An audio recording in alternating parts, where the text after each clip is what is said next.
பிரதேசமுடன் ஒன்றில் பசுமையான மரங்கள் அடர்ந்த காட்டில் குரங்குகள் கூட்டமொன்று வசித்து வந்தது.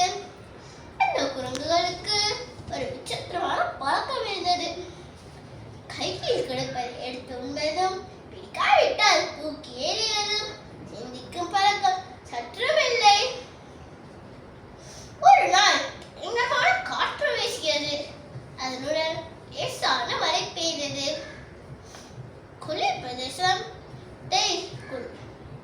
மலை பிரதேசத்தை குளிர் சூழ்ந்தது. அங்கு வாழும் ஜீவராசிகளை ஆட்டியது. அப்போது குரங்குகள் அனைத்தும் நடுங்கியபடியே ஒரு மரத்தின் அடியே ஒன்று கூடியது. அதில் தலைவன் மூத்த குரங்கு மந்தி கூட்டத்தை பார்த்து கேட்டது,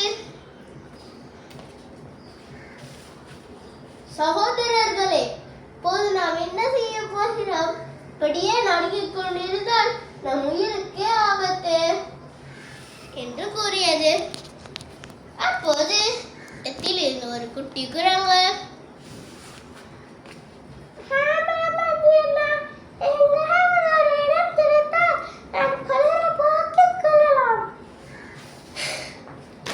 கூறியது.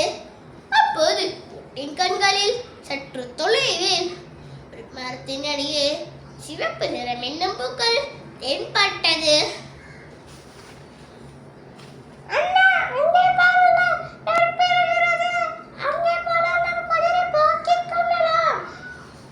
என்று கூறியது. அப்போது மந்தி குரங்கு, நெருப்பா, நல்ல யோசனை குட்டி, வாருங்கள் எல்லோரும் அங்கே செல்லுவோம் என்று கூறியது. குரங்குகள் அனைத்தும் அந்த மரத்தின் அடியே ஓடின. அங்கே நிறம் என்னும் பூக்கள் உயிராக கொட்டி கிடந்தது.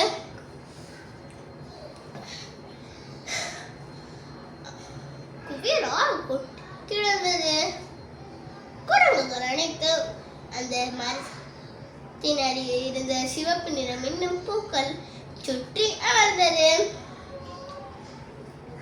குரங்குகள் மனிதர்களை குளிர்காலத்தை பார்த்திருந்த குரங்குகள் அந்த பூக்களையும் நெருப்பு பொறுவே நினைத்திருந்தது. அப்போது இந்த நெருப்பு என்று கூறியது. அப்போது மற்றொரு குரங்கு,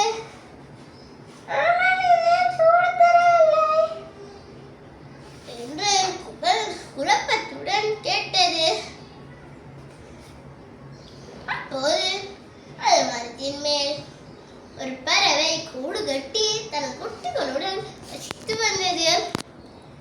குரங்குகளின் முட்டாள்தனத்தை பார்த்து பரிதாபப்பட்டது. மரத்தில் இருந்து கீழே பார்த்து மந்தியை அழைத்தது. மந்தி அண்ணா, நீங்கள் நினைப்பது போல் இது ஒன்றும் நெருப்பில்லை, சாதாரண மின்னும் பூக்கள் மட்டும்தான் என்று கூறியது. அப்போது மந்தி,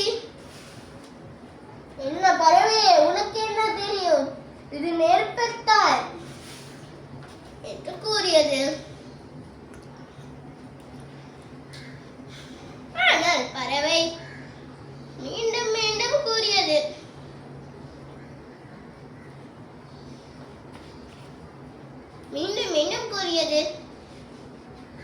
நண்பர்களே, வானில் கருமேகம் கூடி வருகிறது, மழை பெய்ய போகிறது. நீங்கள் உயிர் பிழைக்க வேண்டும் என்றால் அருகில் உள்ள குகைக்குள் தங்குங்கள், அங்கே நீங்கள் உயிர் பிழைக்கலாம் என்று கூறியது. அப்போது குட்டி குரங்கு,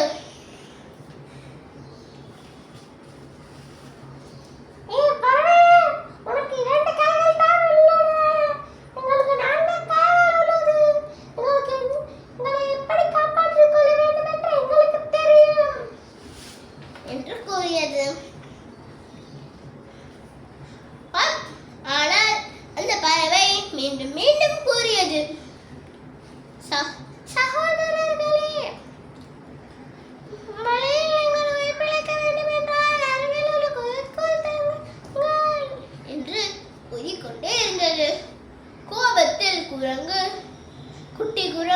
மரத்தின் மேலேறி அந்த பறவையை பிடித்து அதன் இறக்கைகளை பித்து தூக்கி வீசியது.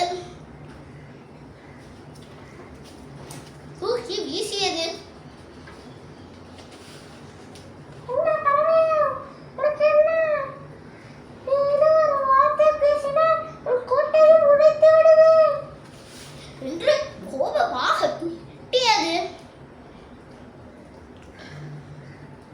அப்போது அந்த பறவை காயமடைந்து மரத்தில் ஒட்டிக்கொண்டு சோகமாக பார்த்தது. அப்போது மழை பெய்யத் தொடங்கியது. குளிர் மேலும் அதிகமானது. குளிரில் பூக்களை சுற்றி அமர்ந்திருந்த குரங்குகள் சில மயங்கி விழுந்தன, சில நோய்வாய்ப்பட்டது. ஆனால் அந்த பறவையின் அறிவுரை கேட்ட சில குரங்குகள் அருகில் உள்ள குகைக்குள் சென்று உயிர் பிழைத்தது. அந்த பறவை உயிர் பிழைத்தது என்னை பார்த்து மகிழ்ந்தது. ஆனால் அந்த பறவை ஒரு முக்கியமான பாடத்தை கற்றுக்கொண்டது. அறிவுரை கூறுவது நல்லது, ஆனால் முட்டாள்களுக்கு அறிவுரை கூறுவது சில சமயம் தனக்கே ஆபத்தை விளைவிக்கும். நண்பர்களே, இதிலிருந்து நாம் என்ன புரிந்து கொள்கிறோம்? அறிவுரை கூறுவது நல்லது, ஆனால் அதை ஏற்காதவர்களை வற்புறுத்துவது சில சமயம் தனக்கே ஆபத்தை விளைவிக்கும். நன்றி, வணக்கம்.